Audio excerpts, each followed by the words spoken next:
నడుస్తుంటే అడవిల నుంచి పోయినట్టు ఉండాలి. అటు ఇటు పచ్చగా కనబడాలి. చల్లగా హాయిగా అనిపించాలి. జనాలకు అచ్చం గిట్లనే అనిపించేటట్టుగా రోడ్డుకు రెండు దిక్కులా చెట్లు పెట్టాలని అధికారులకు ఆర్డర్ ఇచ్చింది రాష్ట్ర సర్కార్. వానాకాలం దగ్గర వడుతోటి హరితహారానికి తయారవుతున్నారు ఆఫీసర్లు.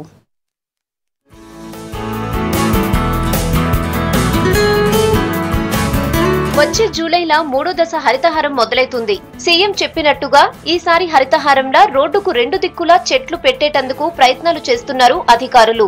Harithaharam OSD Priyanka Varghese national highways, రోడ్లు, బిల్డింగ్లు, అటవీ శాఖల అధికారులతో కలిసి సెక్రటేరియట్ల హరితహారం మీద మీటింగ్ పెట్టారు. ఆకుపచ్చని తెలంగాణగా రాష్ట్రాన్ని మార్చేటందుకు అందరూ పట్టుదలతోటి పనిచేయాలని, హరితహారం నాటికి జనాలందర్నీ సిద్ధం చేసి వాళ్లతోటి కూడా మొక్కలు నాటించాలన్నారు.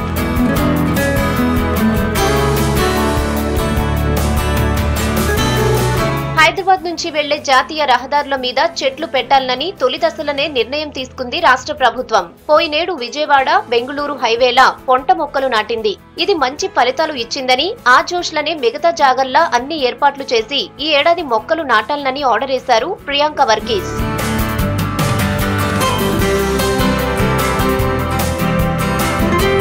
హైదరాబాద్, వరంగల్ నడుమ హైవే కోసం రోడ్డు విస్తరణ పనులు కొద్ది నెలలుగా చేస్తున్నారు.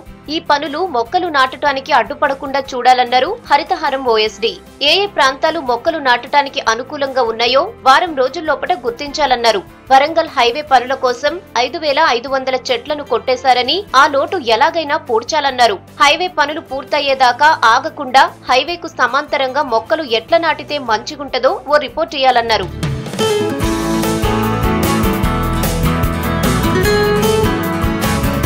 ఘట్కేసర్, రాయగిరిల మధ్య ఇప్పటికే 30 కిలోమీటర్ల పరిధిలో విస్తరణ పనులు పూర్తయినాయి. దీనికి రెండు దిక్కులా కనీసం 2 మీటర్ల ఎత్తున్న మొక్కలను నాటాలని చెప్పారు. రావి, మర్రి, వేప, జంగ్లీ బాదాం మొక్కలు పెద్దవి నాటితే తొందరగా ఫలితం దక్కుతుందని చెప్పారు. రోడ్డు మధ్యలో బోగస్ విల్లా లాంటి కాగితం పూల చెట్లు నాటాలన్నారు. తెలంగాణలో ఏ రోడ్డు మీద పోయినా పచ్చదనం కనిపించాలని, అడవిలో ప్రయాణించినట్టు హాయిగా అనిపించాలని సీఎం మాటగా గుర్తు చేశారు ప్రియాంక వర్గీస్.